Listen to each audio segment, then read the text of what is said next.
ओम शांति। आज हम 23 दिसंबर 85 की अव्यक्तवाणी सुनते हैं।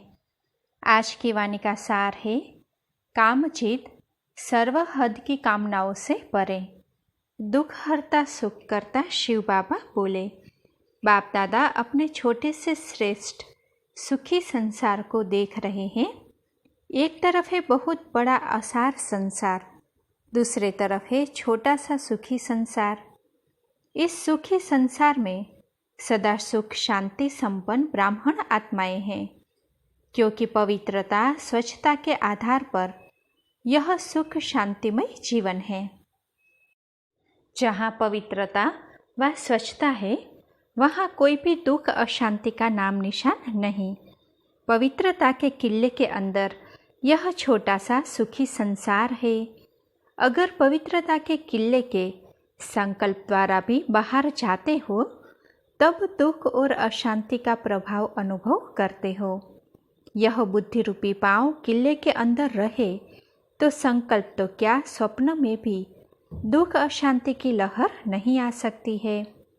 दुख और अशांति का जरा भी अनुभव होता है तो अवश्य कोई न कोई अपवित्रता का प्रभाव है।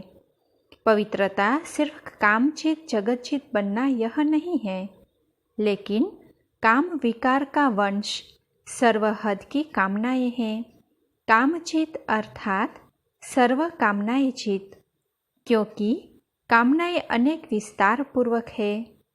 कामना एक है वस्तुओं की, दूसरी व्यक्ति द्वारा हद के प्राप्ति की कामना है, तीसरी संबंध निभाने में भी हद की कामनाएं अनेक प्रकार की उत्पन्न होती है, चौथी सेवा भावना में भी हद की कामना का भाव उत्पन्न हो जाता है।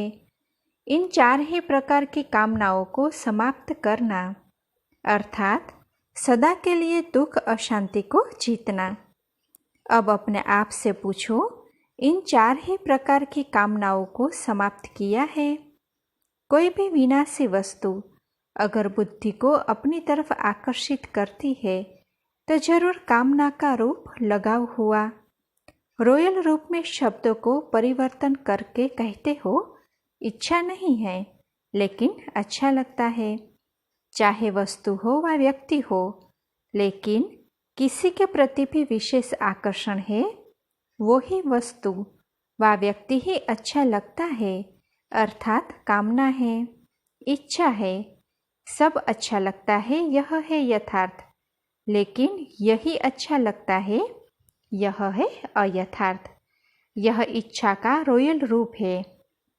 चाहे किसी की सेवा अच्छी लगती, किसी की पालना अच्छी लगती, किसी के गुण अच्छे लगते, किसी की मेहनत अच्छी लगती, किसी का त्याग अच्छा लगता, किसी का स्वभाव अच्छा लगता, लेकिन अच्छाई की खुशबू लेना व अच्छाई को स्वयं भी धारण करना अलग बात है। लेकिन इस अच्छाई के कारण यही अच्छी है, यह अच्छा कहना इच्छा में बदल जाता है। यह कामना है जो दुख और अशांति का सामना नहीं कर सकते। एक है अच्छाई के पीछे अपने को अच्छा बनने से वंचित करना, दूसरी दुश्मनी की कामना भी नीचे ले आती है। एक है प्रभावित की कामना, दूसरी है किसी से वैर व ईर्ष्या की भावना की कामना। वह भी सुख और शांति को समाप्त कर देती है। सदा ही मन हलचल में आ जाता है। प्रभावित होने के लक्षण लगाव और झुकाव है। ऐसे ईर्ष्या व दुश्मनी का भाव उसकी निशानी है। जिद करना और सिद्ध करना, दोनों ही भाव में कितनी एनर्जी, कितना समय खत्म कर देते हैं, यह मालूम नहीं पड़ता है। दोनों ही बहुत नुकसान देने वाले हैं। स्वयं भी परेशान और दूसरों को भी परेशान करने वाले हैं। ऐसी स्थिति के समय ऐसी आत्माओं का यही नारा होता है, दुख लेना और दुख देना ही है। कुछ भी हो जाए लेकिन करना ही है। यह कामना उस समय बोलती है, ब्राह्मण आत्मा नहीं बोलती। इसीलिए क्या होता है, सुख और शांति के संसार से बुद्धि रूपी पांव बाहर निकल जाता है इसीलिए इन रॉयल कामनाओं के ऊपर भी विजयी बनो। इन इच्छाओं से भी इच्छा मात्रम अविद्या की स्थिति में आओ। यह जो संकल्प करते हो दोनों ही भाव में कि मैं यह बातें करके दिखाऊंगा, किसको दिखाएंगे? बाप को व ब्राह्मण परिवार को? किसको दिखाएंगे? ऐसे समझो यह करके दिखाएंगे नहीं, लेकिन गिर के दिखाएंगे। यह कमाल है क्या जो दिखाएंगे? गिरना देखने की बात है क्या? यह हद के प्राप्ति का नशा। मैं सेवा करके दिखाऊंगा, मैं नाम बाला करके दिखाऊंगा। यह शब्द चेक करो, रॉयल है। कहते हो शेर की भाषा, लेकिन बनते हो बकरी। जैसे आजकल कोई शेर का, कोई हाथी का, कोई रावण का, कोई राम का फेस डाल देते हैं ना, तो यह माया शेर का फेस लगा देती है। मैं यह करके दिखाऊंगा, यह करूंगा, लेकिन माया अपने वश कर बकरी बना देती है। मैंपन आना अर्थात कोई न कोई हद की कामना के वशीभूत होना। यह भाषा युक्ति युक्त बोलो और भावना भी युक्ति युक्त रखो। यह होशियारी नहीं है, लेकिन हर कल्प में सूर्यवंशी से चंद्रवंशी बनने की हार खाना है। कल्प कल्प चंद्रवंशी बनना ही पड़ेगा। तो यह हार हुई या होशियारी हुई? तो ऐसी होशियारी नहीं दिखाओ। न अभिमान में आओ, न अपमान करने में आओ। दोनों ही भावनाएं शुभ भावना शुभ कामना दूर कर लेती है। तो चेक करो, जरा भी संकल्प मात्र भी अभिमान व अपमान की भावना रह तो नहीं गई है। जहाँ अभिमान और अपमान की भावना है, यह कभी भी स्वमान की स्थिति में स्थित हो नहीं सकता। स्वमान सर्व कामनाओं से किनारा कर देगा और सदा सुख के संसार में, सुख के शांति के झूले में झूलते रहेंगे। इसको ही कहा जाता है सर्व कामना जीत, जगत जीत। तो बाप दादा देख रहे थे छोटे से सुखी संसार को। सुख से संसार से अपने स्वदेश से पराये देश में बुद्धि रूपी पांव द्वारा क्यों चले जाते हो? पर धर्म पर देश दुख देने वाला है, स्वधर्म स्वदेश सुख देने वाला है। तो सुख के सागर बाप के बच्चे हो, सुख के संसार के अनुभवी आत्माएं हो, अधिकारी आत्माएं हो। तो सदा सुखी रहो, शांत रहो। समझा? देश विदेश के दोनों स्नेही बच्चे अपने घर व बाप के घर में अपना अधिकार लेने के लिए पहुंच गए हो। तो अधिकारी बच्चों को देख बाप दादा भी हर्षित होते हैं। जैसे खुशी में आए हो, ऐसे ही सदा खुश रहने की विधि, इन दोनों बातों का संकल्प से भी त्याग कर सदा के लिए भाग्यवान बन करके जाना। लेने आए हो, लेकिन साथ लेने के साथ मन में कोई भी कमजोरी जो उड़ती कला में विघ्न रूप बनती है, वह छोड़ के जाना। यह छोड़ना ही लेना है।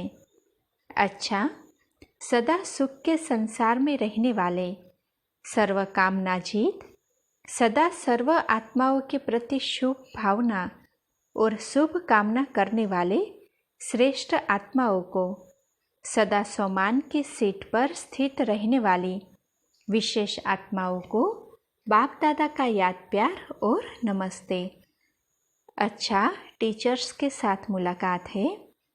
सभी स्वयं को कौन सी मणि समझते हो?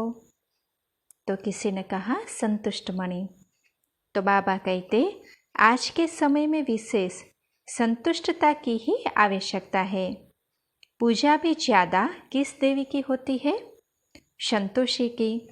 और संतोषी को राजी करना ही सहज होता है। संतोषी संतुष्ट जल्दी हो जाती है। संतोषी की पूजा क्यों होती है? क्योंकि आज के समय में टेंशन बहुत है, परेशानियां बहुत है। इस कारण असंतुष्टता बढ़ती जा रही है। इसीलिए संतुष्ट रहने का साधन सभी सोचते हैं, लेकिन कर नहीं सकते। तो ऐसे समय पर आप सभी संतुष्ट मणियाँ बन संतुष्टता की रोशनी दो। अपने संतुष्टता की रोशनी से औरों को भी संतुष्ट बनाओ। पहले स्वयं से स्वयं संतुष्ट रहो, फिर सेवा में संतुष्ट रहो, फिर संबंध में संतुष्ट रहो, तब ही संतुष्ट मणि कहलाएंगे। संतुष्टता के भी 3 सर्टिफिकेट चाहिए, अपने आप से, सेवा से, फिर साथियों से। यह तीनों सर्टिफिकेट लिए हैं ना? अच्छा है, फिर भी दुनिया की हलचल से निकल अचल घर में पहुंच गई। यह बाप के स्थान अचल घर है, तो अचल घर में पहुंचना यह भी बड़े भाग्य की निशानी है। त्याग किया तो अचल घर पहुंची, भाग्यवान बन गई। लेकिन भाग्य की लकीर और भी जितनी लंबी खींचने चाहो उतनी खींच सकते हो। लिस्ट में तो आ गई भाग्यवान की, क्योंकि भगवान की बन गई तो भाग्यवान हो गई। और सबसे किनारा कर एक को अपना बनाया तो भाग्यवान हो गई। बाप दादा बच्चों के इस मेहनत को देख खुश होते हैं। कुछ भी हो, फिर भी त्याग और सेवा की हिम्मत में श्रेष्ठ हो। छोटे हो या नए हो, लेकिन बाप दादा त्याग और हिम्मत की मुबारक देते हैं। उसी रिगार्ड से बाप दादा देखते हैं निमित्त बनने का भी महत्व है। इसी महत्व से सदा आगे बढ़ाते हुए विश्व में महान आत्माएं बन प्रसिद्ध हो जाएगी। तो अपनी महानता को तो जानती हो ना?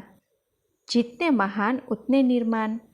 जैसे फलदायक वृक्ष की निशानी है झुकना, ऐसे जो निर्माण है वही प्रत्यक्ष फल खाने वाले हैं। संगम युग की विशेषता ही यह है। अच्छा, ओम शांति।